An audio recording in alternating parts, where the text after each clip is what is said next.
हमने बात की बाबर के परेशानियों के बारे में, उसकी समस्याओं के बारे में, उसकी आंतरिक समस्याएं क्या थी और उसकी बाहरी समस्याएं क्या थी। बाहरी समस्याओं के अंदर गुजरात, राजपूताना, बंगाल, बिहार, शेर खान, उधर कश्मीर, लाहौर, सब जगह से। एक्चुअली क्या है,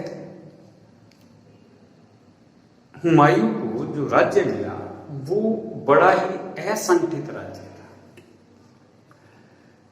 पिता 4 साल राज कर पाया और केवल वो युद्धों को जीतता हुआ और क्षेत्र को बढ़ाता चला गया। वहां पर कोई प्रशासनिक व्यवस्था का कोई पूर्ण रूप से स्थायित्व नहीं था।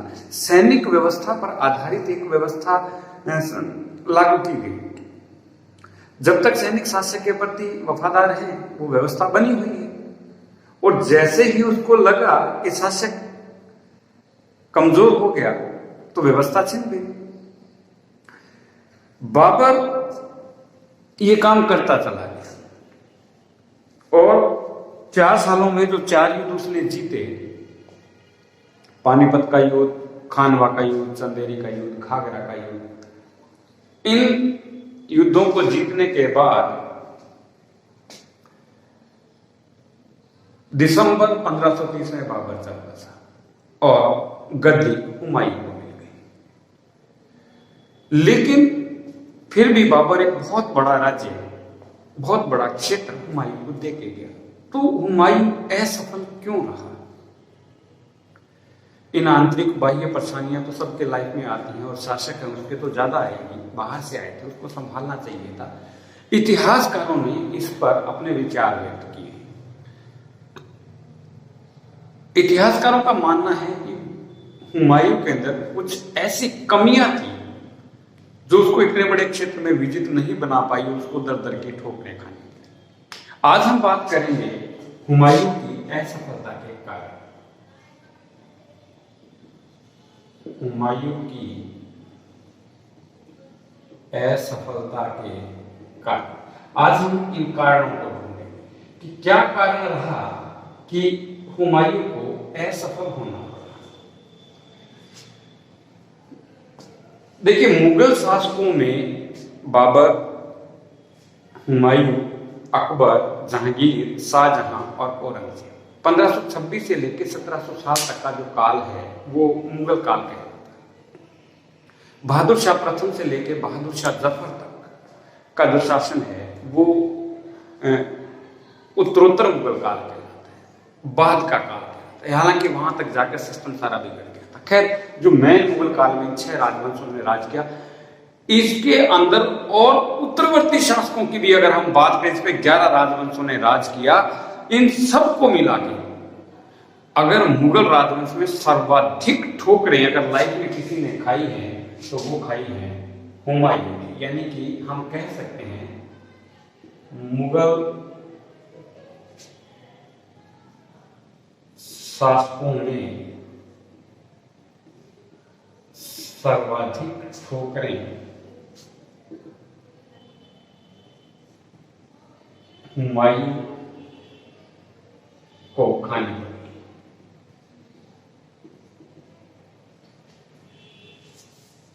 ये बात सही है कि हुमायूं को जो साम्राज्य मिला वो असंगठित था, संकीर्ण था, प्रशासनिक व्यवस्था नहीं थी, और उसे जो राजकोष मिला वो भी रिक्त ही मिला, वो भी खाली ही मिला। जहां जहां से इसने लूटा वहां से इसको कोई इतना ज्यादा धन प्राप्त नहीं हुआ जितना इसने युद्धों में खर्च कर दिया। लेकिन इतिहासकारों का मानना है कि समय हुमायूं की अपनी व्यक्तिगत दुर्बलता और तत्कालीन परिस्थितियां भी उसकी असफलता का कारण बनी।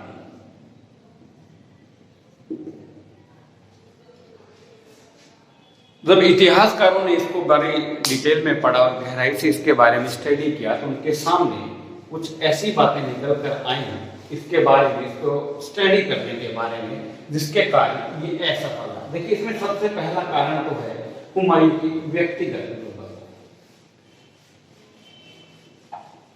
पहले कारण की अगर हम बात करें तो सबसे बड़ा तो एक तो यही है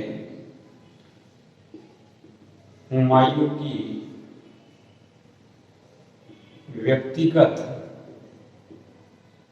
दुर्बलताएं। ये इसकी पर्सनल प्रॉब्लम थी, ये कभी स्थितियों को भांप ही नहीं पाया, इसका व्यक्तित्व ऐसा नहीं था।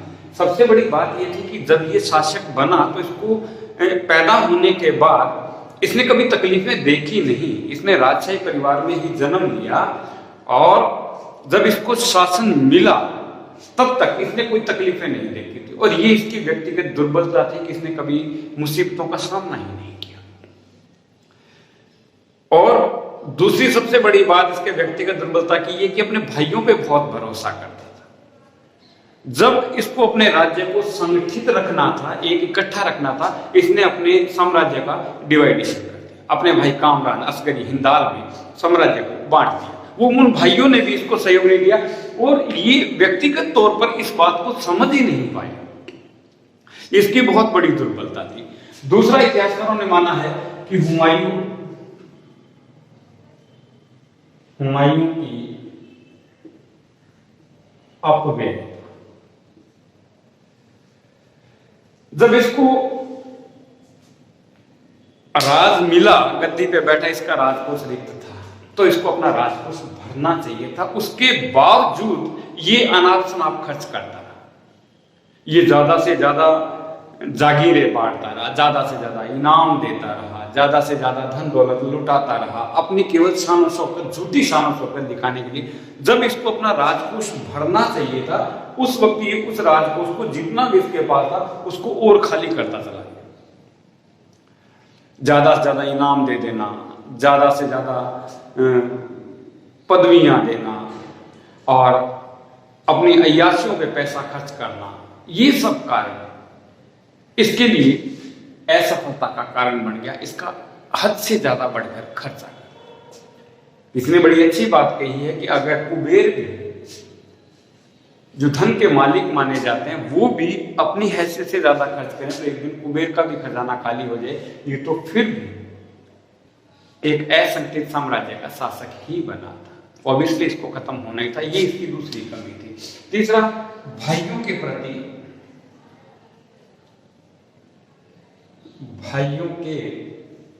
प्रति अत्यधिक उदार। ये बहुत बड़ी, नो डाउट बाबर ने मरते वक्त कहा था कि तुम्हारे भाई छोटे। कामरान उस वक्त 15 साल का था, 17 साल का था कामरान। असगरी 15 साल का था, हिंदाल 12 साल का ही था, छोटे थे। तो अब बाबर ने इससे कहा कि अपने भाइयों का ध्यान रखना, अब ये तुम्हारे सुपुर्द है, तुम संभालो। और इसने अपने पिता की बात की, जो इसने अपने पिता को वचन दिया, उसकी वैल्यू रखी। अपने भाइयों के प्रति ये बहुत अत्यधिक उदार रहता था। इसने अपने साम्राज्य को अपने भाइयों में बांट दिया। पंजाब, मुल्तान, लाहौर का जो क्षेत्र है वो अपने भाई कामरान को दे दिया। और यही भाइयों ने, जब इसको सहयोग की जरूरत पड़ी, इन भाइयों ने कभी इसका सहयोग किया नहीं, बल्कि इसी के खिलाफ विद्रोह खड़ा कर दिया। लेकिन ये बार बार उनको माफ करता, जबकि इसको वो राज्य वापस अपने अंडर में ले लेने चाहिए थे। ये इसकी एक बहुत बड़ी कमजोरी थी। इसके अलावा अगर हम उदारता की बात करें, उसके बाद राजपूत राज्यों का सहयोग में मिला, ये भी इसकी असफलता।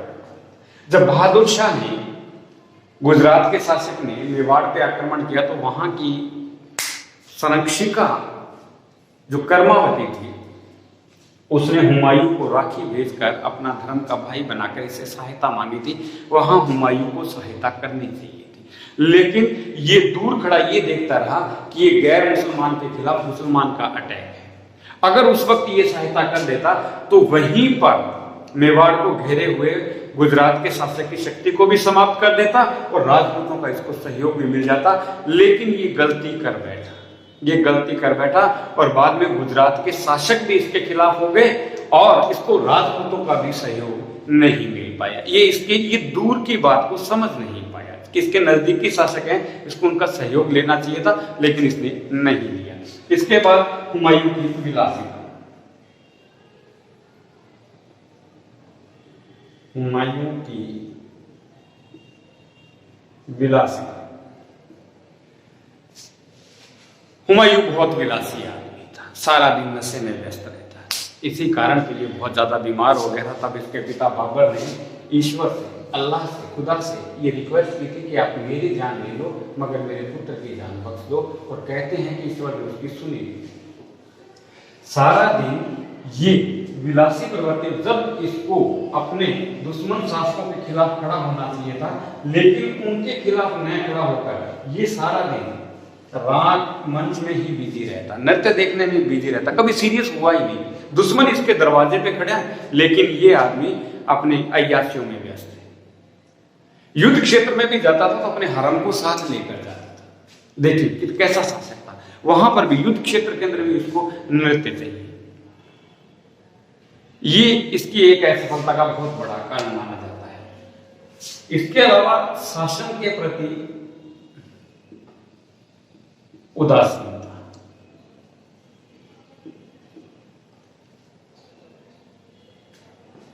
सही ढंग से टू द पॉइंट अगर हम लोग बात करें तो शेरशाह की तरह इसने शासन प्राप्त नहीं किया था, इसको विरासत में मिला था, इसलिए ये शासन के प्रति उदासीन ही रहा, कभी सीरियस होकर इसने काम किया ही नहीं। दुश्मन सामने खड़े, ये उनकी समस्या को समझ ही नहीं पाया, शासन के प्रति ज्यादा सीरियस कभी रहा नहीं। जहां इसको अटैक करना चाहिए था वहां इसने संधियां की, जहां इसको संधि करनी चाहिए थी वहां इसने अटैक किया। कालिंजर के साथ संधि करनी चाहिए थी मगर उस पर इसने अटैक किया। शेरशाह के साथ संदिग्ध से संधि की, पूरी तरह ना तो संधि कर पाया ना ही उसके साथ युद्ध कर पाया, और शेरशाह ने ही इसको तोसा के 1540 के अंदर दर ठोकरें खाने के लिए मजबूर कर दिया, क्योंकि ये शासन की व्यवस्था को समझ ही नहीं पाया कि शासन कैसे चलाया जाता है। पर उसके प्रति हमेशा ही होता, क्योंकि बचपन ही इसका बड़ा लाड प्यार में गुजरा था, ये देखने का कभी इसको मौका ही नहीं मिला। इसके अलावा सफल नेतृत्व का अभाव, ये भी सफल नेतृत्व का अभाव। नेतृत्व का गुण किसी किसी में होता है। बाबर जो कुछ नहीं था, फरगना का एक छोटा सा शासक था, उसके बावजूद उसने इतने बड़े साम्राज्य को खड़ा कर दिया क्योंकि उसमें नेतृत्व का गुण था। He was a good speaker, वो एक बहुत अच्छा वक्ता था, वो मरे हुए इंसानों में जान डाल देता था, लेकिन ये एक ऐसा आदमी था कि जिंदों मुंह को मार देता था। इसमें नेतृत्व का अभाव था, इसको पता नहीं था नेतृत्व कैसे करना है, इस चीज का इसको कभी मौका ही नहीं मिला, जो इसकी असफलता का एक बहुत बड़ा कारण है। और दृढ़ निश्चय का अभाव, दृढ़ निश्चय का अभाव,